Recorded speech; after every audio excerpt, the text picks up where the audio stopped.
Spoštovane novinarke in novinarji, spoštovani predstavniki medijev, spoštovani gostje, lepo pozdravljeni na današnjem dogodku. Zelo nas veseli, da v ozadju slišimo otroški živžav. Skupaj si namreč prizadevamo, da bi bili otroci v prometu kar se da varni. To pa je tudi eno od sporočil preventivne akcije tega tedna. Agencija za varnost prometa, policija, Zveza ZŠA izvajajo ta teden aktivnosti za večjo varnost pešcev. K uvodni besedi vabim kar vodjo sektorja za preventivo in vzgojo v cestnem prometu, gospod Dragico Strnad-Pražnikar. Predstavila bo zadnje podatke o varnosti pešcev in izsledke najnovejše mednarodne raziskave, v kateri je sodelovala tudi Slovenija. Dragica, izvolite. Spoštovani, hoja je najbolj naravna oblika gibanja in pešci so najpogostejši, pa tudi najbolj izpostavljeni udeleženci v prometu. Med njimi sta najbolj pogosti dve resnično ranljivi skupini, to so starejši in otroci, ki jim je potrebno omogočiti varno, aktivno mobilnost. Zato je potrebna dobro razvita infrastruktura ter skrbnost, odgovornost in zgled vseh udeležencev v prometu. Letos je do konca septembra v prometnih nesrečah življenje izgubilo 7 pešcev, 4 v prometnih nesrečah z osebnim avtomobilom, 1 v prometni nesreči z avtobusom, 1 v prometni nesreči z motornim kolesom in sočasno osebnim avtomobilom in 1 v prometni nesreči s tovornim vozilom. Le 2 od 7 sta smrtno nesrečo povzročila sama. Večletne analize kažejo, da so za 70% smrtnih prometnih nesreč pešcev odgovorni vozniki motornih vozil, največkrat osebnih avtomobilov. Delež pešcev, ki so sami povzročitelji smrtne prometne nesreče, se giblje okrog 30%. Predstavila vam bom rezultate najnovejše mednarodne raziskave ESRA, inštituta VIAS iz Bruslja, ki je bila objavljena pred 2 dnevoma in v kateri je sodelovala tudi Slovenija. Raziskava je v obliki spletnega vprašalnika zajela 22 držav. V njej je sodelovalo 42.000 udeležencev v prometu v starosti od 18 do 74 let v 22 državah. Iz Slovenije je sodelovalo 1062 respondentov. Pešci so v Sloveniji na lestvici od 0 do 10 v prometu, počutijo varne samooceno 7,8, evropsko povprečje pa znaša 7,3. Slovenski respondenti menijo, da je prečkanje prehoda za pešce ob rdeči luči sprejemljivo v 4,8%, povprečje EU22 pa je višje in znaša kar 9,8%. 20,7% slovenskih respondentov meni, da je uporaba mobitela med hojo sprejemljiva. Povprečje EU22 znaša 30,1%. Respondenti so morali navesti, kako pogosto so v obdobju zadnjih 30 dni cesto prečkali izven prehoda. Takšno ravnanje je priznalo kar 68,2%, to je več kot znaša povprečje EU22, ki je 65,9%. Prehod za pešce so slovenski pešci ob rdeči luči prečkali v 30,1%, EU22 povprečje pa znaša kar 45,3%. Med hojo so pešci v Sloveniji na mobilnem telefonu brali sporočila in preverjali mobilna omrežja v 61,9%, povprečje EU22 znaša 63,2%, uporaba slušalk v Sloveniji znaša 29,3%, povprečje EU22 pa je 44,9%. Pod vplivom alkohola so bili slovenski udeleženci v prometu v povprečju v 28,6%, povprečje EU pa znaša 33,1%. Glede ustreznosti infrastrukture v 22,3% pešcev v Sloveniji meni, da so poti v naseljih, kjer ni pločnikov, zanje varne. EU22 povprečje je 29,9%. Poti, kjer pločniki so za slovenske pešce varne v 66,4%, povprečje EU22 pa je nekoliko višje in znaša 70,7%. Pešci so najbolj ogroženi prav v naseljih, kjer se jih hudo telesno poškoduje kar 86%, smrtnih prometnih nesreč pa je 58%. Poglaviten vzrok prometnih nesreč je neprilagojena hitrost. Zato je še toliko bolj zaskrbljujoče, da so slovenski vozniki v navedeni mednarodni raziskavi ESRA na vseh 4 segmentih, ki se nanašajo na prekoračitev omejitve hitrosti, svoje ravnanje v zadnjih 30 dneh ocenili precej slabše, kot znaša EU22 povprečje. Izstopa samo ocena prekoračitve hitrosti v naselju, kjer kar 58,4% slovenskih voznikov priznava, da so omejitve prekoračili. Povprečje EU22 je nižje skoraj za 11%. Na tem mestu zatorej apel vsem voznikom motornih vozil naj se zavedajo, da se pot ustavljanja pri hitrosti vožnje le 10 km/h nad omejitvijo podaljša kar za 12 metrov, kar pa je lahko v naselju za pešce usodno. Agencija za varnost prometa v času akcije za varnost pešcev še dodatno krepi preventivne aktivnosti tudi v sodelovanju z Zvezo ZŠA in občinskimi SPV-ji.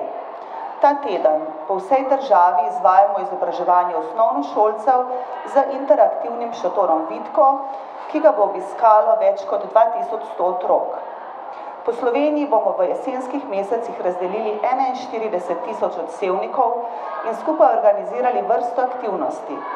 Voznike motornih koles, motornih vozil, e-koles, e-skirojev opozarjamo, naj bodo med vožnjo izjemno pozorni na pešce. Še posebej naj bodo previdni v območju skupnega prometnega prostora, v okolici prehodov za pešce, vrtcev, šol, domov za starejše. Poleg prilagoditve hitrosti vožnje, naj med vožnjo ne uporabljajo mobilnega telefona in drugih naprav, saj je tako njihova pozornost močno okrnjena. Pešce naprošamo, naj v mesecih, ki so pred nami, še dodatno poskrbijo za svojo varnost, saj so dnevi vse krajši. Za večjo vidnost ob mraku, megli, v pogojih slabše vidljivosti ali v temi, obvezno uporabljajte odsevnike, nosite svetla in odsevna oblačila. Vozniki vas bodo tako pravočasno pazili. Od leta 2016 do konca lanskega leta je 50 pešcev umrlo v temnem delu dneva. Nihče izmed njih v času smrtne prometne nesreče ni nosil odsevnika, niti na oblačilih ni imel odsevne površine. Voznik, ki vozi s hitrostjo 40 km/h, pešca, ki je v temnih oblačilih in ni osvetljen, namreč opazi na razdalji do 26 metrov, v svetlih oblačilih do 38 metrov, pri aktivni uporabi odsevnih teles pa je viden tudi do 136 metrov. Danes imate možnost spremljati interaktivno izobraževanje 108 osnovnošolcev prve triade v motorično-didaktični igralnici za učenje otrok o varnosti v prometu, s posebnim poudarkom na varnosti pešcev. Agencija tudi tako skrbi za varno mobilnost otrok. Prepričani smo namreč, da preventive in ozaveščanja ni nikoli preveč. Hvala lepa. Hvala lepa.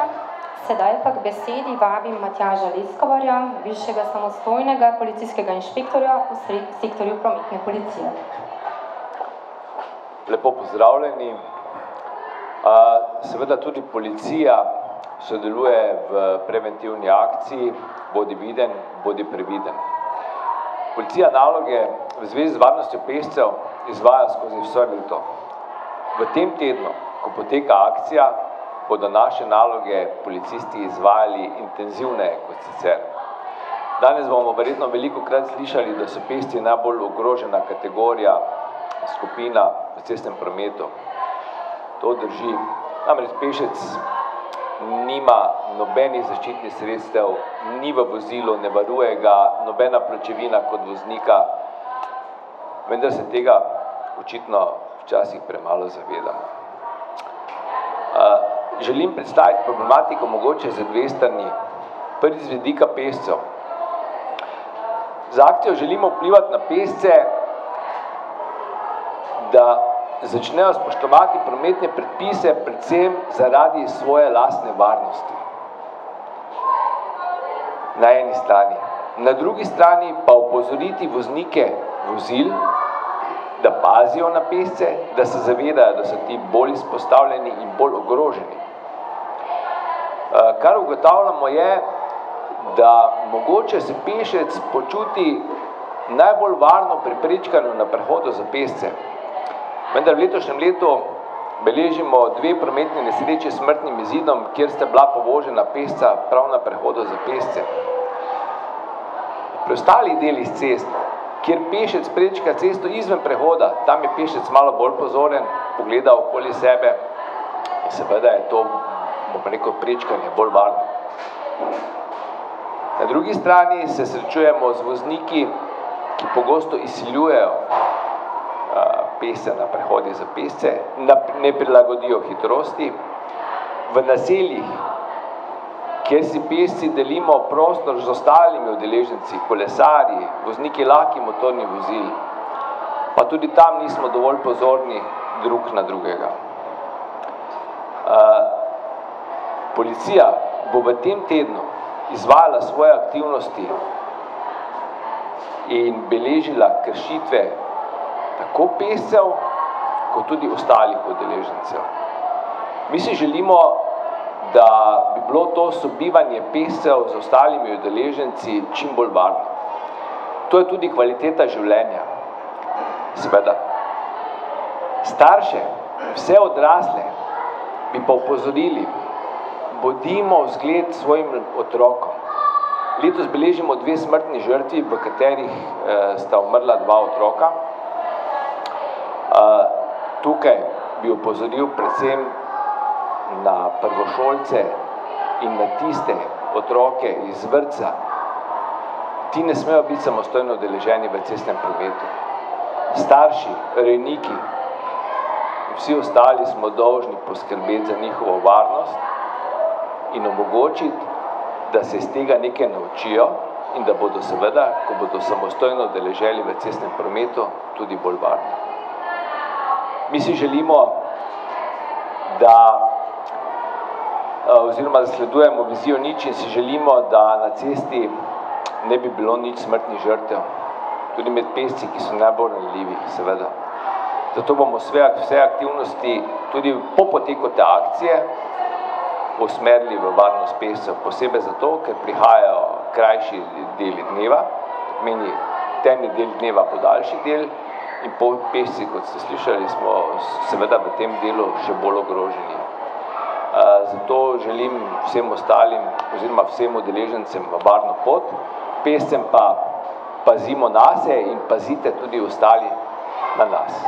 Hvala.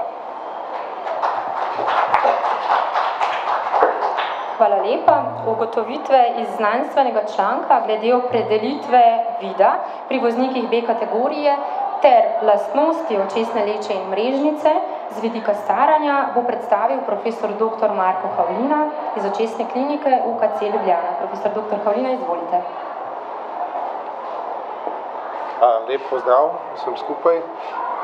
V našem pogledu na prometno varnost seveda izstopajo očesne bolezni, primarno očesne bolezni.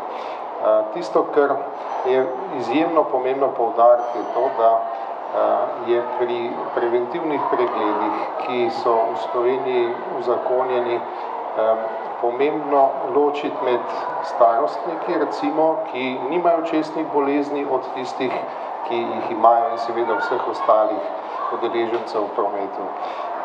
To je tista osnova, ki jo pravzaprav želimo kot stroka nekako dati na znanje zakonodajalcem, da je predvsem pomembno, da se ugotovijo očesne bolezni dovolj zgodaj, preden pride do kakšnih usodnih dogodkov. Namreč stara zakonodaja, kot veste, omogoča to, da je nekdo, ki je bil iz upravljanja vozniškega izpita očesno zdrav, nekako do 80. leta pravzaprav imel vozniško dovoljenje, brez da bi potreboval kakšnekoli dodatne kontrolne preglede. To je evropska zakonodaja leta 2013 spremenila, zahteva kontrolne preglede med 10 do 15 let, odvisno od države. In to je tisto, kar bi morali pravzaprav uvesti res striktno, zato da se ugotovijo mogoče bolezenske spremembe, ki bi nastale v tem dolgem obdobju od upravljanja vozniškega dovoljenja do 80 let. To je tista, bomo rekli, črna luknja, ki verjetno zaenkrat vpliva še vedno, ker so zakoni niso retroaktivni še za populacijo, ki je upravljala vozniško dovoljenje po starem zakonu, torej do 80. leta.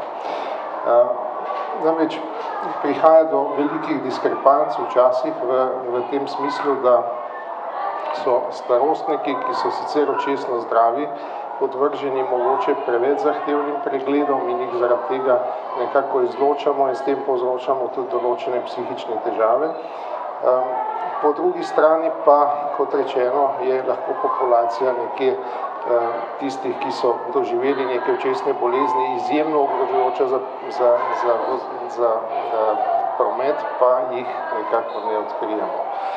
In tu je ta ločnica, na katero moramo biti pozorni. Tukaj je še ena zakonska luknja, bomo rekli, ali nedorečenost, in sicer to, kdo, če ugotovimo očesno bolezen, ki omejuje torej voznikovo sposobnost za vožnjo, je tisti, ki naj prijavi oziroma sporoči tega pacienta nekako v ustrezno obravnavo glede nadaljnjih možnosti za vožnjo. Niso vsi popolnoma nesposobni, ampak vendarle potrebno je ugotoviti, do katere mere in kakšni meri so te ljudje še sposobni voziti. In tukaj je tudi ta članek, ki smo ga objavili lani, pokril v bistvu vse kategorije očesnih, torej bom rekel, funkcionalnih značilnosti, ki so potrebne za vožnjo, od ostrine vida do vidnega polja, do kontrastne senzitivnosti, do globinskega vida, barvnega vida in podobno, in opredelil tiste stvari, na katere resnično moramo biti pozorni. In Slovenija je, bomo rekli, po podatkih, ki smo jih tudi mi prejeli od vaše agencije, relativno varna država, sploh kar se tiče starostnikov. To je tisto, kar nas je nekako zanimalo, ali so starostniki pogostejši povzročitelji nesreč, v katerih so udeleženi pešci, in se to vendarle ni pokazalo. Niti to ni bilo bolj značilno v nočnem času. Pravzaprav je bilo presenetljivo malo ljudi, ki so povzročili nesrečo z udeležbo pešcev po 70 letu starosti. To pomeni, da so bodisi dovolj samokritični ali pa da je recimo naš sistem preventive še vedno dovolj dober, in mi odlično sodelujemo z stroko medicine dela, ki v tem smislu nekako bi rekel, dela presejalne teste in v vsaki situaciji, kjer so prisotni določeni dvomi, potem tega pacienta oziroma voznika napoti na dodatne preglede. To pomeni, tisto, kar moramo povečati v smislu prometne varnosti, je detekcija očesnih bolezni, morda ne tako strogo ocenjevati tistih starostnikov, ki so očesno zdravi, pa za kateri vemo, da jim vidna funkcija nekoliko peša, ampak po vseh podatkih tudi, ki so predstavljeni v teh člankih, ti ljudje niso bolj ogrožujoči za varnost prometa.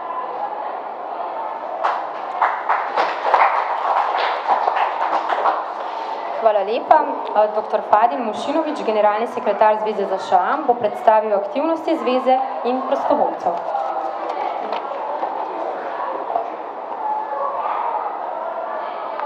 Lep pozdrav tudi v imenu Zveze šoferjev avtomehanikov Slovenije. Se pravičujem.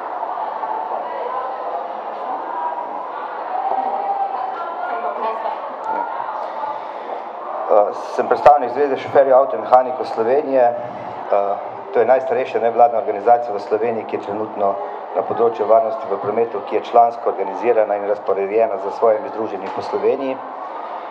V sklopu svojih aktivnosti, ki upravljajo čez celo leto, opravijo skoraj 10 000 ur prostovoljnega dela z lastnimi sredstvi in z podporo Agencije za varnost prometa.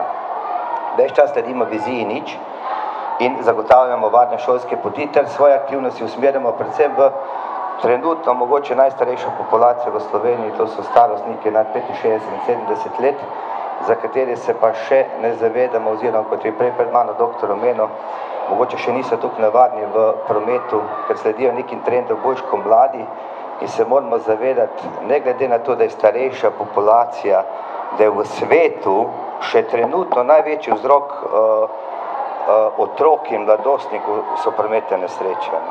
Torej moramo delati na razvoju načela prometne kulture, vzgajati mlade, skrbeti za starejše in kar ugotavljamo v Zvezi šoferjev avtomehanikov Slovenije, ko varujemo otroke na poti v in šole in upravljamo posamezne analize in ankete, ugotavljamo, da so otroci bolj usposobljeni kot starši.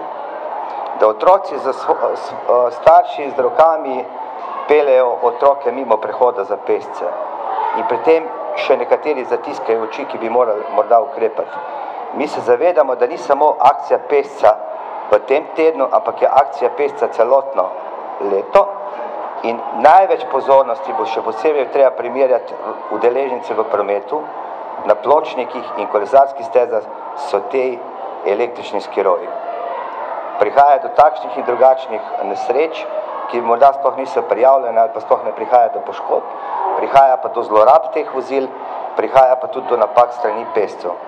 Pešci kot taki bi morali pa tudi sami se zavedati, ko stopajo v promet, da morajo biti vidni. Tako kot so naši člani opremljeni vidno, ko opozarjajo na pravilnosti v prometu, tako bi morali tudi sami pešci biti. Mi letos sodelujemo v nacionalni preventivni akciji pri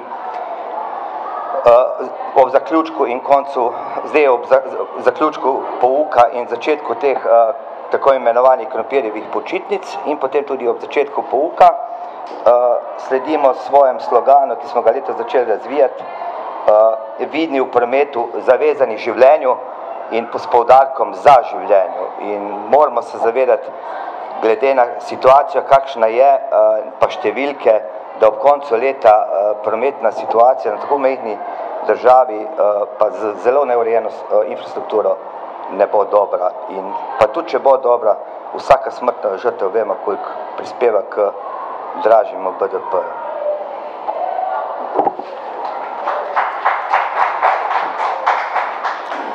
Hvala lepa. Morda zdaj še kakšno vprašanje. Drugače so vam naši sogovorniki na voljo še za izjave, pa tudi seveda vprašanja medijev, pa tudi seveda so na voljo še otroci do 11:15, da lahko jih postavite pri njihovem delu v igralnicah, ki so namenjene učenju prometne varnosti. Kakšno vprašanje morda? Vprašanja medijev? Ja? Ja, seveda. Čakaj. Ali obstaja kakšna pobuda, da bi se recimo zauspela zakonodaja okrog zadeva Mogoče gospod Leskovar? Če prav razumem vprašanje, če obstaja pobuda, da bi se zauspela zakonodaja, za uporabnike teh električnih skirojev, torej kaj se ima zdaj? Ja. A lahko pridete sem? Ja. Lahko pridete sem. Seveda se s to težavo srečujemo vsakodnevno, tudi policisti. Obstaja pobuda, mi smo to pobudo že posredovali na Ministrstvo za infrastrukturo. Predvsem gre za električne skiroje, ki, bom rekel, so predelani oziroma razvijajo večjo hitrost od 25 km/h. Pa še vseeno ob tem, ne glede na to, ko ste izpostavili, ostaja težava, kako vplivati na samega udeleženca, kljub temu, da vozi skiro do 25 km/h, da bo ta prilagodil svojo hitrost razmeram, to pomeni tam, kjer je pač območje pešca, se ne zaveda, da so manj slišni, ne da jih samo ne vidimo, tudi slišimo jih ne, še posebej, kadar prihaja iz vogala ali pa iz hrbta, ne. Tako da, poleg te pobude jaz mislim, da je potrebno delati še na vzgoji in preventivi, da ozavestimo tudi voznike SKR-ja in tudi kolesarje, ki so vse, bom rekel, številčnejši na naših cestah. In tu prihaja predvsem v naseljah do, bom rekel, tako imenovanih nekih konfliktnih točk, kjer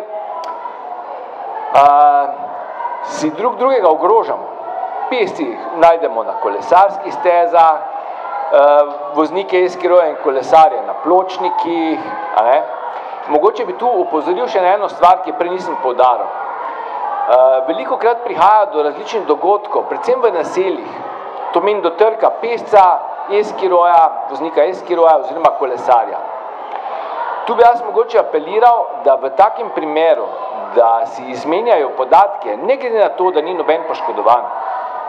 Ker namreč prihaja pogosto do kasnejših prijav prometnih nesreč, tam se pa ugotovi, da je nekdo od teh udeležencev zadobil poškodbe telesne. Zdravnik, kateremu pride udeleženec prometne nesreče, je tudi dolžen obvestiti policijo o prometni nesreči. Takrat pa mi, v bistvu ne udeleženec oziroma oškodovanec nima podatkov in je zelo težko identificirati drugo osebo, ki je bila vpletena v prometni nesreči. Tako da ne glede na posledice predlagamo oziroma svetujemo, da si izmenjata podatke, ime, priimek, bivališče, ne samo telefonsko številko, ker je lahko ta lažna, ne. In jaz mislim, da delo na prometni kulturi, da je to, bom rekel, bistvo, bom rekel, teh naših aktivnosti, no. Ne toliko represija, ki pa seveda ima tudi vpliv, ne, na prometno varnost, absolutno, nadzor, mislim, ne. Hvala lepa za besedo. Sem predsednik Združenja Slovenije, povabim naslovu na gospoda Pazamnega, sem pozabil, ki se piše. Seveda smo mi starejši vozniki na cesti pač zadnje čase v veliki meri pod nekim pritiskom, da smo najslabši šoferi in ne vem kaj še. Seveda z leti tudi to pride. Pa bi apeliral na tem mestu, na vse vas, ki imate kakšno možnost v tej državi. Za nas je enostavno rešiti. Mi se med sabo dosti pogovarjamo. En upokojenec ima 700 evrov pokojnine, da dobi za 1 leto vozniško dovoljenje, to dovoljenje košta 350 evrov. Da si pa vi predstavljate, vsi se bojimo. Imamo pa en predlog, mi med sabo. Nekje nam država omogoči, da bomo imeli za neko pametno celo te varne vožnje na teh poligonih, namreč vemo, koliko koštajo na uro vožnje na poligonih. In na vas apeliram, da imate možnost na nekih inštitucijah. Pomagajte vi nam in mi bomo vam tudi pomagali, da bomo ogromno prispevali v večji varnosti v prometu. Marsikater star voznik ne ve, kaj je krožno križišče. Mi druženi šoferji, kako imamo možnost, jih osveščamo, povemo. In potem pride do takih nesreč, kot smo jih zadnjič videli na avtocestu. Prosim bi vas, imate možnost, dajte apelirati na vlado in obedni odkode. Hvala lepa. Hvala lepa za to mnenje. Morda bi tukaj samo na kratko, Dragica, povedala, da imamo tudi na Agenciji za varnost prometa izvajamo projekt Sožitje, s katerim želimo opolnomočiti starejše voznike, da bi bili čim dlje mobilni in tako tudi samostojni, mogoče stavek 2, potem bi vas pa povabili še v didaktično motorično igralnico, saj bodo drugače otroci že zaključili. Stavek ali 2, hvala.